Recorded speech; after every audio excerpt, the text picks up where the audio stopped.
여러분들의 경제적 자유를 위한 채널 프리덤 경제 최코치입니다. 최근 나온 여러 가지 지표들이 시장에 엇갈린 결과를 유추하는 내용들을 쏟아내고 있는 것 같습니다. 과연 미국이 정말 경제가 괜찮은 걸까? 그리고 그 미국의 경제가 향후에 어떤 시장에, 주식시장에 영향을 줄 것인가에 대해서 한번 얘기를 해보고자 합니다. 최근에 나온 이야기들을 보면 예상보다 미국 경제가 강하다. 그래서 월가에서도 침체 전망을 이단 수정을 했고 오히려 성장률이 높아질 것이다 라는 이야기가 나오고 있습니다. 레리 서머스 전 미국 재무장관도 미국 경제가 소프트 랜딩, 그러니까 연착륙하는 것이 가능하다라고 전망을 했다고 합니다. 그런데 과연 이 연착륙이 진짜 가능할 것이냐?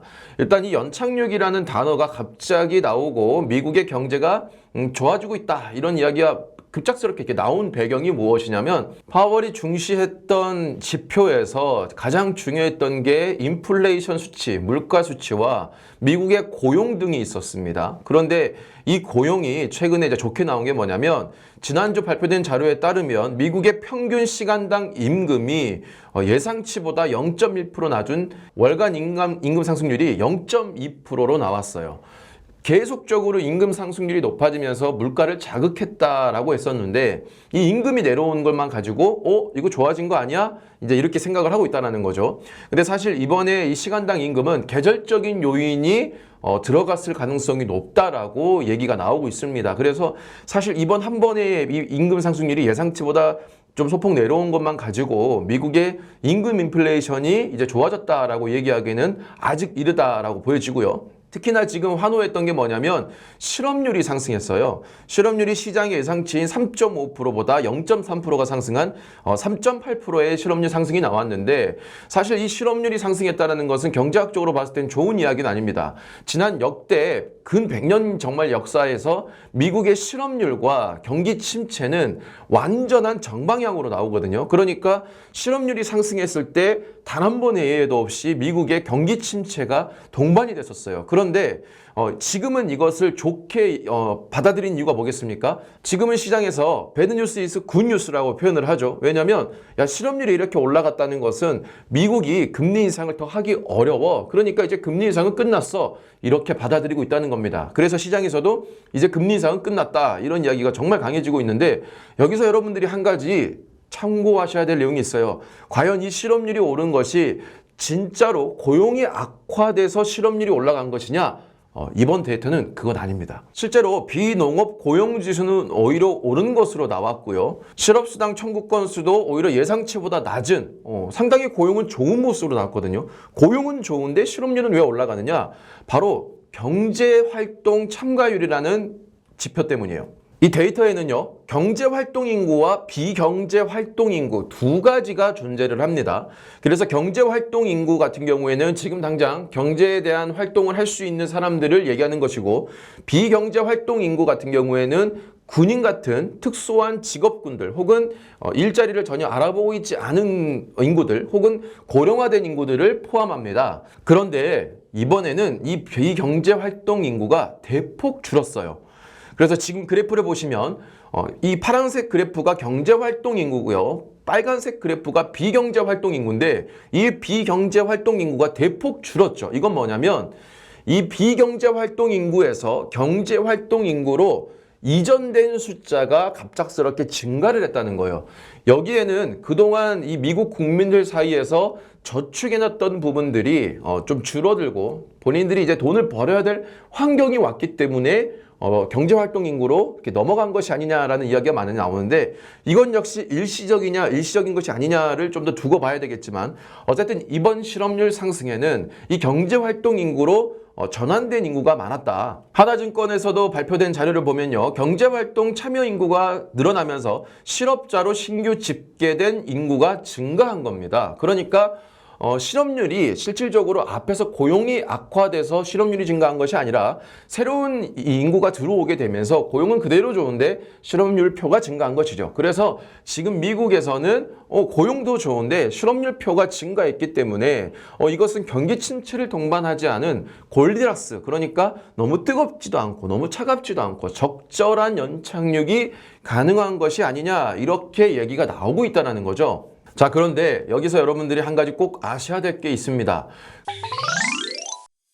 혼란한 시장에 어려워할 여러분들을 위해서 무료 카톡방을 개설했습니다. 저희 카톡방에서는 저의 발빠른 시황과 함께 산업에 대한 분석을 올려드리고요. 여러분들과 함께 소통을 하면서 어려운 시장을 이겨나가 볼까 합니다. 무료 카톡방에 대한 주소는 영상 하단에 더보기란과 그리고 리플 상단에 있으니 여러분들이 클릭해서 들어오시면 되고요. 절대 1대1 채팅이나 다른 채팅방은 없으니 사기방 혹은 사칭방에 꼭 주의하시고요. 저희 프리덤 경제 오픈 카톡방 들어오셔서 저와 함께 소통하면서 좋은 정보 많이 얻어가셨으면 좋겠습니다.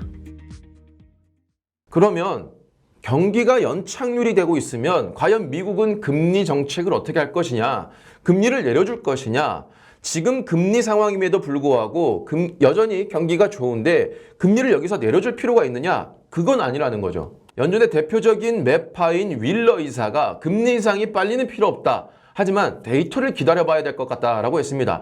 지난주 고용 데이터가 너무 좋게 나왔기 때문에 연준이 신중하게 진행을 할 수 있게끔 해줬다. 즉 급하게 금리를 올릴 필요는 없게 만들어줬다라고 했는데 지금 가장 큰 문제는 인플레이션이다라고 했고요. 물가가 낮아지는 추세인지 세 번째 보고서가 어떻게 나올지 기다려볼 수 있다 이렇게 얘기했습니다. 세 번째 보고서라는 것은 이 다음의 데이터겠죠. 그래서 한 번 더 인상하는 것으로 경기 침체가 빠질 것이라고 생각하지 않는다라고 했습니다. 그러니까 사실 금리 인상을 더 하겠다는 얘기인데, 그리고 과거에 화상을 입었었던 경험이 있다. 조기에 금리 인상을 했다가 물가가 재상승해서 오히려 상당히 어려운 상황을 맞이했다는 것을 다시 한번 상기를 시켰고요. 인플레이션과 싸움을 어느 정도 완료했다고 말하는 것에 매우 조심스럽다라고 했습니다. 그러니까 고용과 실업률의 데이터가 빠르게 금리를 올릴 필요가 없게 만들어주긴 했으나 적어도 지금의 고금리들을 충분히 극복할 수 있고 더 올리더라도 경기 침체에 빠질 것으로 보이진 않는다라고 했습니다. 그리고 우리는 앞으로 나올 제3 번째 데이터를 보고 판단하겠다. 그리고 그 세 번째 데이터에서 가장 큰 중요한 것은 인플레이션이다. 이렇게 표현을 한 거죠. 그러면 우리가 이제 중요하게 봐야 될 것은 뭐냐면 지금 미국 경기가 고금리임에도 괜찮느냐, 그리고 인플레이션이 어떤 방향으로 가느냐, 이게 정말 중요하겠죠. 왜냐하면 고용과 실업률이라는 데이터는 아까 제가 전에도 말씀드렸다시피 일시적일 수 있기 때문에 이것만 가지고 지금 미국의 경기가 좋다라고 표현할 수는 없다라는 거죠.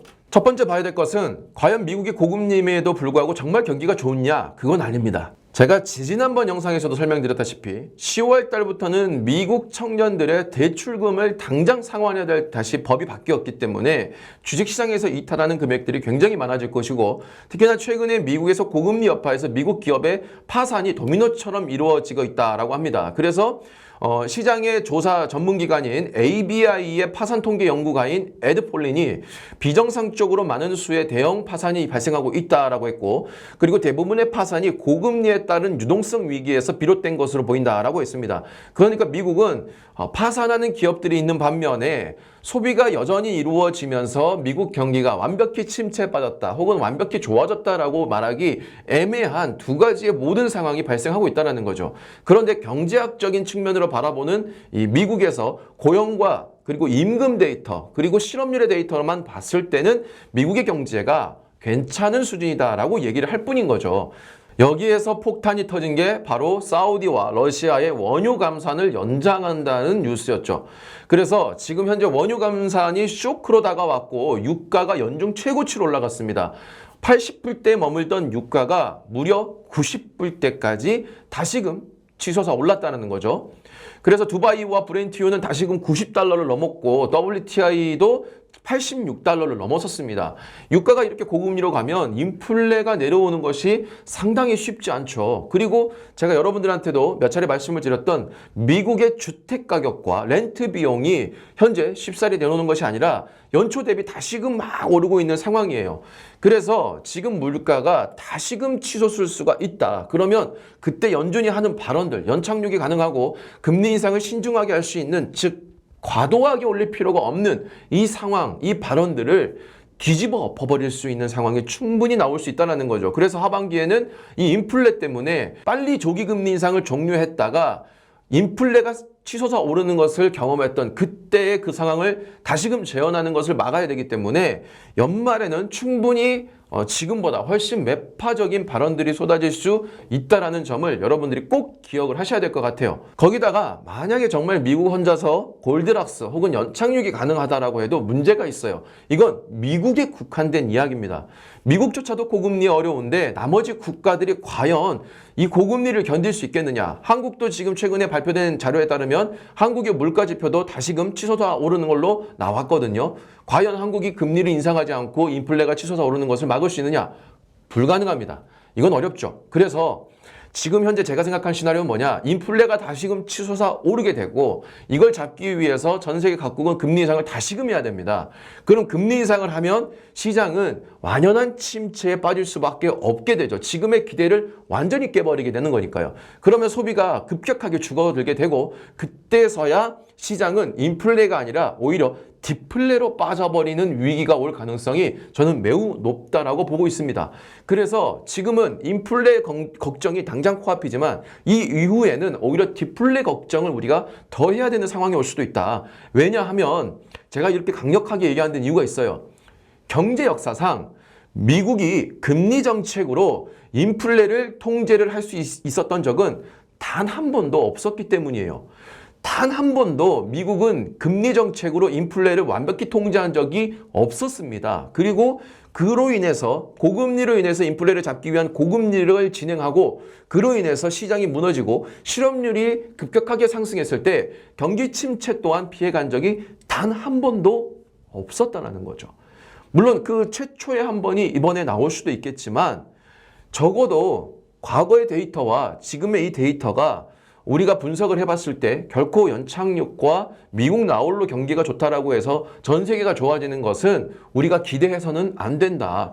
그래서 지금 상황에서는 우리가 경기가 다시 살아난다는 신호를 가지고 와 환호성을 지를 필요는 없다. 조금 더 냉정하고 차분하게 시장을 좀 바라봐야 되고 그리고 너무 무리하게 투자해서는 안 되고요. 이럴 때일수록 확실한 피드백을 받을 수 있는 기업들 그러니까 이렇게 될 것 같아요 라는 기대감만 가지고 오르는 것이 아니라 확실한 정부 정책의 산업들과 관련돼 있는 애들을 투자를 해야 여러분들이 위기 속에서 오히려 기회를 맞이할 수 있다라고 저는 생각을 합니다. 투자는 차가운 이성과 뜨거운 심장으로 하는 겁니다. 그런데 이 두 가지가 바뀌어서 이성이 뜨거워지면 절대로 안 된다는 거죠. 여러분들이 차가운 이성을 유지할 수 있고 그리고 뜨거운 가슴으로 투자할 수 있게끔 저희 프리덤 경제가 항상 여러분들과 함께 하도록 하겠습니다.